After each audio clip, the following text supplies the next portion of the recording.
¿Qué es lo que están planteando ustedes? Porque hubo la carta del equipo Open COVID reclamando que hubiera una apertura de información, un sinceramiento de la información, incluso una auditoría sobre la calidad de información que se nos está proporcionando.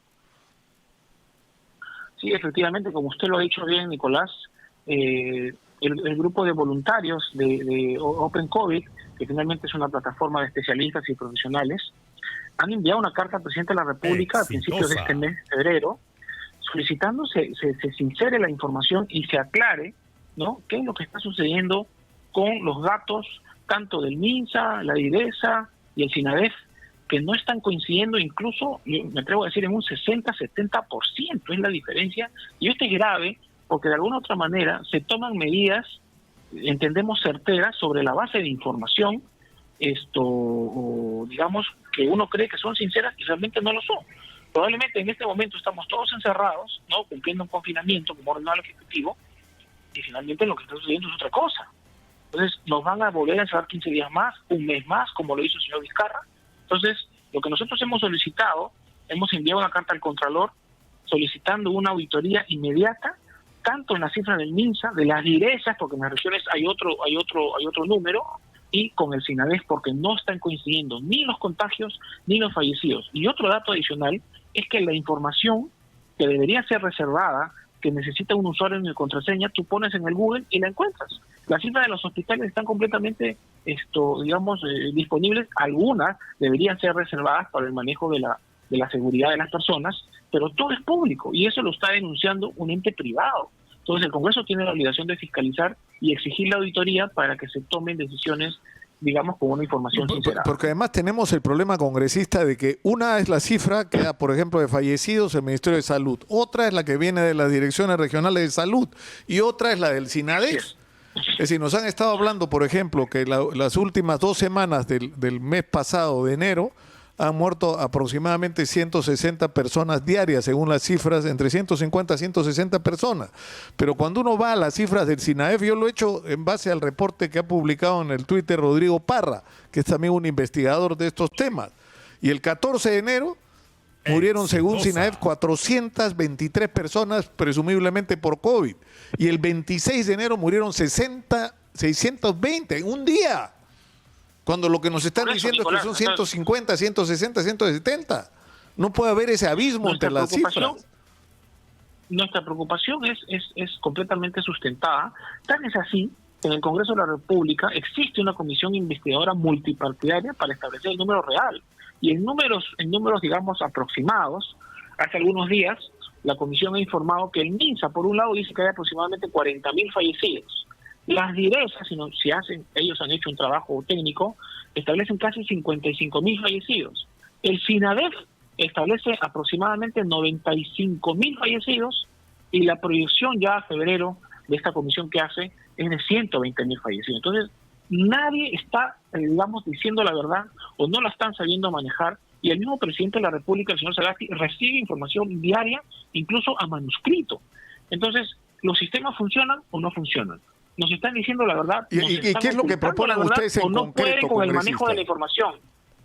Lo que nosotros hemos propuesto, Nicolás, es que la Contraloría realice de manera inmediata una auditoría desde la central, es decir, una auditoría externa, para que se auditen estos procesos de la información, la dinámica que están ejerciendo en el Poder Ejecutivo, y finalmente nos digan qué es lo que es verdad y qué es lo que no. En concreto, ¿cómo van a hacer ustedes para que esto ocurra, congresista? Nicolás, efectivamente, si me permite, quiero hacer un paréntesis, 30 segundos.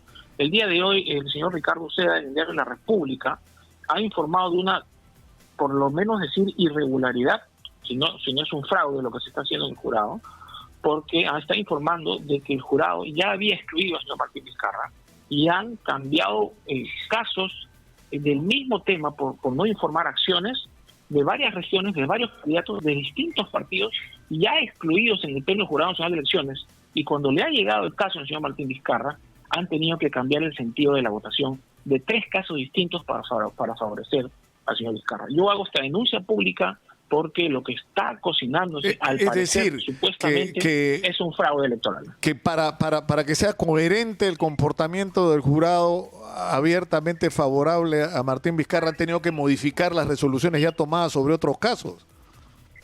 En el Pleno, o sea, ya resolviendo apelación, ni siquiera los jurados electorales de las regiones. Estamos hablando del Pleno y el Jurado Nacional de Elecciones que preside el señor Salas, que es vocal supremo, y otros magistrados. Ciertamente hay algunos que se han mantenido en su votación, pero lo que informa hoy día el Diario de la República, ¿no?, que de alguna otra manera estaba a favor del señor Vizcarra en toda esta situación, no se pueden ya quedar callados. Entonces, lo que está viniendo en el camino, nosotros hacemos un llamado a que los candidatos se pronuncien, porque esto es inaceptable. Desde el Congreso de la República vamos a solicitar la presencia del presidente Jurado de las Elecciones, llamo al Contralor General para que auditen este tipo de acciones y finalmente no se esté presuntamente cocinando un fraude camino a abril del 2021, ¿no?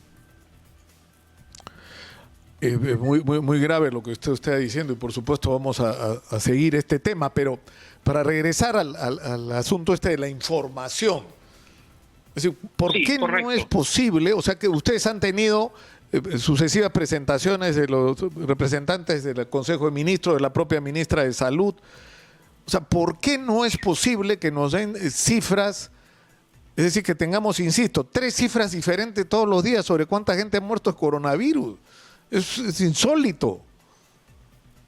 Yo creo que hay un mal manejo de la dinámica, hay un mal manejo de la administración que viene ciertamente en el gobierno del señor Vizcarra, ¿no? Hemos tenido ya prácticamente un año para mejorar esto y no se está realizando. Lo más lamentable, por ejemplo, Nicolás, es que la ministra Macetti, con todo el respeto que me merece como gran profesional, en el día que expuso en el Pleno, dijo que había un desfase de tiempo en la recepción de la información, o sea, que no está actualizada. Incluso en algunos datos tienen 2 semanas de recibir informaciones. Pero yo te quiero leer, por ejemplo, lo que dice Open COVID al presidente Sagasti, que de alguna otra manera es grave, y te lo leo como dice: nuestra mayor sorpresa, presidente, fue conocer que su despacho, es decir, el despacho del señor Sagasti, recibe una presentación diaria no automatizada, elaborada a mano, por tanto se expone a errores y cuyos datos tienen varios días de desfase en sus más de 85 páginas. Es decir, el despacho presidencial recibe información diaria de varias instituciones del Poder Ejecutivo y probablemente esa información que recibe es completamente mentira. Por eso que el señor Sagasti sale un día a decir una fecha que llegan las vacunas, por otro lado la Premier sale a decir otra cosa y ahora dicen que el domingo ya no se sabe si va a venir las 700.000 dosis. Entonces, ese es el problema y la Contraloría tiene que ejercer su obligación constitucional de empezar a auditar todo esto, ¿no?